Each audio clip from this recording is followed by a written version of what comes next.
Chicago Bears news update. A lot of news has surfaced in this last week that either got swept under the rug or people might have missed out on. Today I want to quickly cover the biggest Bears news from the last week. Let's go ahead and get right into it.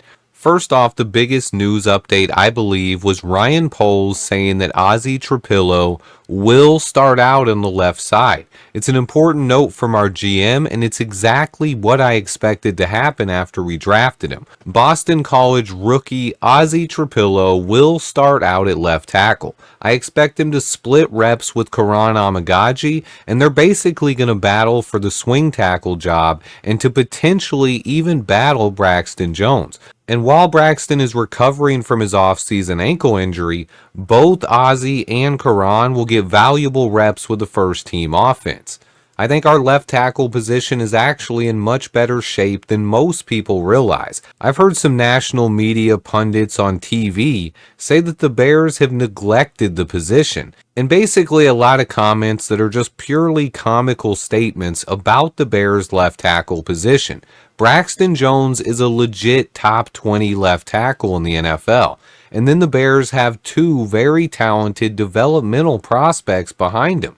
Both Karan Amagaji and Ozzie Trapillo are better than what some teams have at left tackle. And it's certainly a lot better than what we've dealt with over the years here in Chicago. I think Amagaji has the athleticism and power to be really good in this league. And meanwhile, Trapillo is one of the strongest anchors I've ever seen from a young tackle prospect. He literally just stonewalls defenders, and he has a bright future ahead of him as well. I think the Bears' offensive line is in the best shape I remember for a long time. I'm excited about that going forward. But Ryan Poles also addressed the fans that say he hasn't done enough on this offensive line, or even that he's ignored it for years. He talked about how the draft board has pockets of players, and you have to have patience and take the best player on the board every year. He said you can get into a lot of trouble by reaching for specific positions and taking players higher than they're rated on your board. And when it comes down to building the best team possible, that means not reaching for players less talented just to fill positions of need.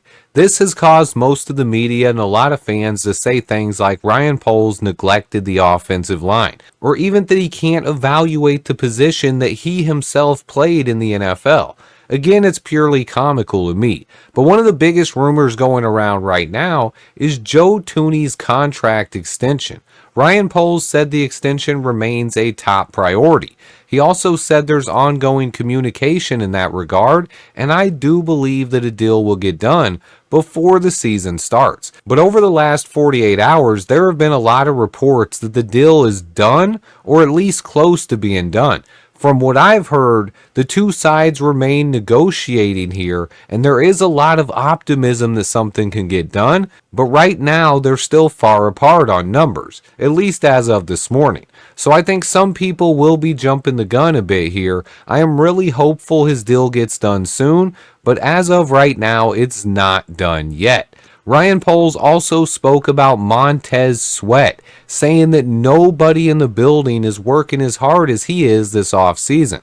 He is locked in right now and working his tail off. He's a guy who I've called an elite edge rusher and one of the most talented players on our entire roster. I think a lot of people have forgotten just how talented Montez is. Dennis Allen will be looking to get Sweat back to his Pro Bowl caliber play, and I believe the additions of Grady Jarrett, Tackl.e, and Shamar Turner, along with Javon Dexter's development, is really going to help Montez Sweat out this season. I have high hopes for this defensive line, and there's a lot of talent in this trenches heading into 2025. But I also wanted to talk about the running back room. With all the rumors swirling about how we're going to sign Nick Chubb, or we're going to sign J.K. Dobbins, or now it might even be Jamal Williams or somebody else, every day it's a new running back. But Poles did talk about the running back room, and he sung high praise for both DeAndre Swift and Roschon Johnson.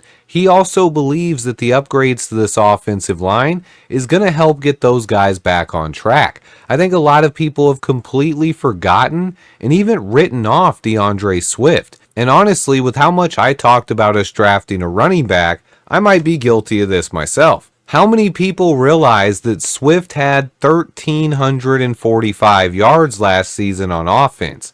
Even with Shane Waldron calling plays most of the year, and an offensive line that was in shambles, and Caleb Williams having some struggles as a rookie quarterback, Swift still put together a career year when it comes to his total yardage. He didn't rush for over 1,000 yards like he did with the Eagles, but he added a lot more receiving yards and had the third season of his career with over 1,000 total yards. But he did have more yards last season with the Bears than he had the season before with the Eagles. So with the upgrades to the offensive line and more weapons in the passing attack, as well as a new coaching staff and a commitment to the run, I think Swift could have a really big season.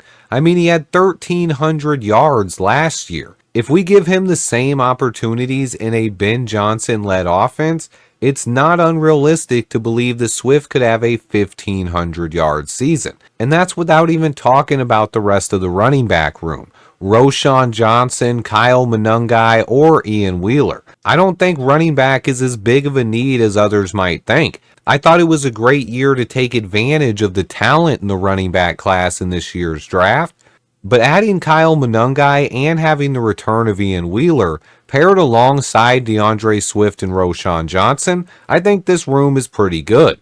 We can evaluate it again next year after we give these guys a chance. But our GM also expects a super competitive camp this year, and this roster is going to be harder to make than at any point over the last 5 years. I do believe that this is the best overall roster that we've had in a long time. It's going to be hard for the UDFAs to make this team, and it's even going to be a battle for some of Ryan Poles' past draft picks. Guys like Dominique Robinson, Tyler Scott, and even Zach Pickens, these guys have to earn their spots on this roster. I believe those days are over.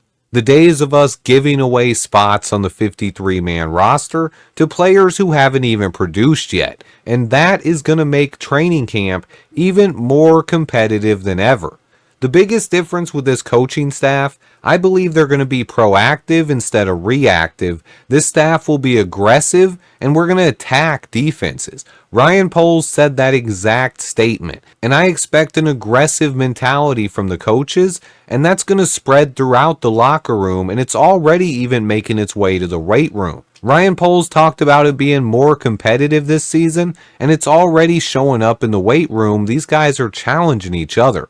So when you look at this roster compared to what we had when Ryan Poles took this job, it's just such a remarkable difference. The entire 53-man roster has been overhauled, and I truly believe that Ryan Poles is building something special here in Chicago. I think Ben Johnson is the perfect man to lead this new era of Chicago Bears football that's going to be exciting, explosive, and we're going to score points on offense.